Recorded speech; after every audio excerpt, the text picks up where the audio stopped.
Hello YouTube, SnakeX here. I was going through the collection this morning and came across a couple of snakes that were noteworthy and thought I'd chat a little bit about them. So this here, what we're looking at is a lavender albino female.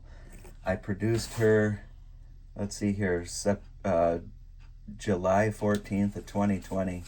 I did breed her last year to a black pastel orange stream clown male, and everything was going good up until would have been July 27th of last year. She laid 8 slugs, so something went wrong there, and she decided to kick them out. And so I'm trying again this year. I did a kind of a quick count of how many times she ate, and it was upwards of 30 plus actually. And now I realize she's got some really good size on her, but some of those were mice and smaller ASFs, you know, stuff to get her going, and it was just extra stuff that I had here, so it wasn't all like 30 like medium rats or anything like that. So anyway, just kind of a sneak peek into this lavender albino female. Okay, here is a yellow belly clown that I produced here. This will be should be 2.5 years old, going on 3. And so yeah, this is a yellow belly, and I bred my lace double het clown pied to her, and so she's looking really good.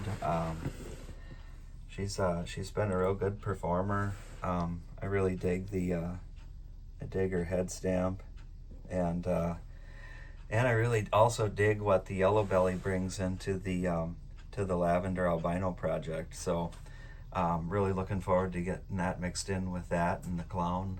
And so yeah, things are looking up here. So let's check out some more. Okay, so here's a pairing I paired up 2 days ago, and I'm sliding it open ninja style here because they are currently paired. But what we're looking at here is a self-produced clown female, 100% het for lavender albino. I had her skin tested with shedtesting.com with Charlie, and so she has been a really awesome animal. She's got like really nice bright colors, you know, just for your basic clown, but I believe that het lavender has some influence in with her color, but she is currently paired up with a black pastel orange dream clown. And so yeah, we got a good solid lock here. I think it's all happening right in that area under there. so yeah, so this is probably going to be one of their last pairings too, because I went through her schedule of what she did last year, and the last time she paired was like March 24th, so I'm like right almost to the day. And so we'll just see kind of what happens from here. And then with those babies, with her being het for lavender and him not being, I will take all those babies and shed test them and search out that lavender gene, and then move forward from there. So cool stuff. So I'll show you some other stuff in that project. Hold tight. There's a little gem in that project. I produced her coming up on 2 years ago this summer. And so what we're looking at here, this is a lavender albino clown, and this, my friends, is what all the fuss is all about over here at SnakeX. Is this combination right here, is the lavender and clown. If everything isn't going for that, towards that in my collection, I'm working on it. So I guess one of the other things I would like to bring into this collection is one more recessive, and I'd like to try sunset.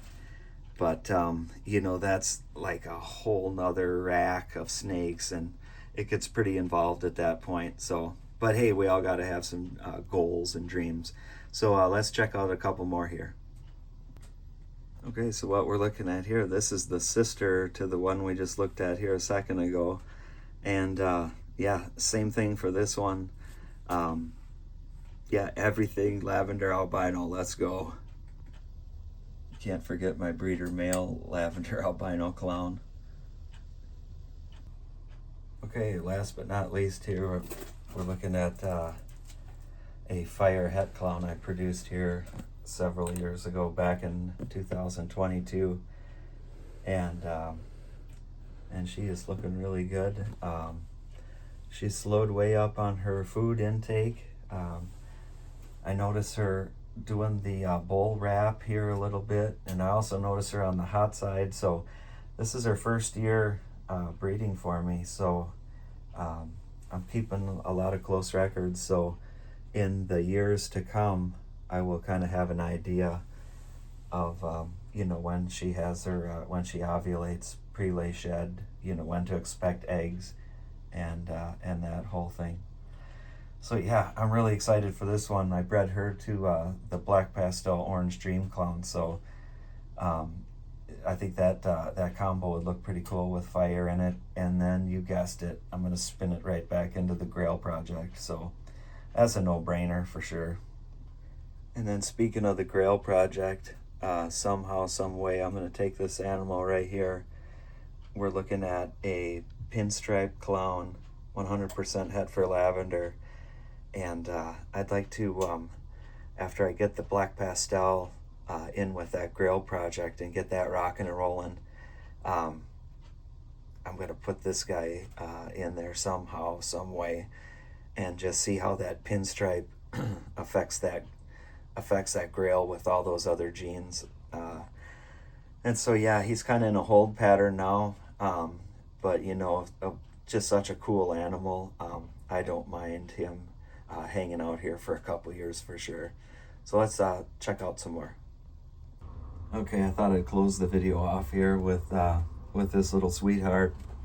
I've had her since 2014, and I think she was a couple years old when I got her. But what we're looking at here is about the oldest school Mojave, probably one of the few still in existence, but I've just kept her around for all these years, for 10 plus years, with the intent of you know, creating something with the Mojave. But to be honest, this snake has been floating in this collection since 2014 is when I picked her up. And so I think next year is going to be the year that I finally put her in with the Grail project. But you know, I kind of waited for, you know, something to make it worthwhile, because I'm just not one of these guys who just breeds snakes for breeding snakes. It has to be something that, it's got to have something I'm going to hold back, and it's got to have something that's going to have some type of resale. Otherwise, it's really not worth it for me. And so, yeah, I think, boy, you know, after 10 plus years, I just might be getting around to it. But, you know, I'm not in a hurry to get rid of stuff like this.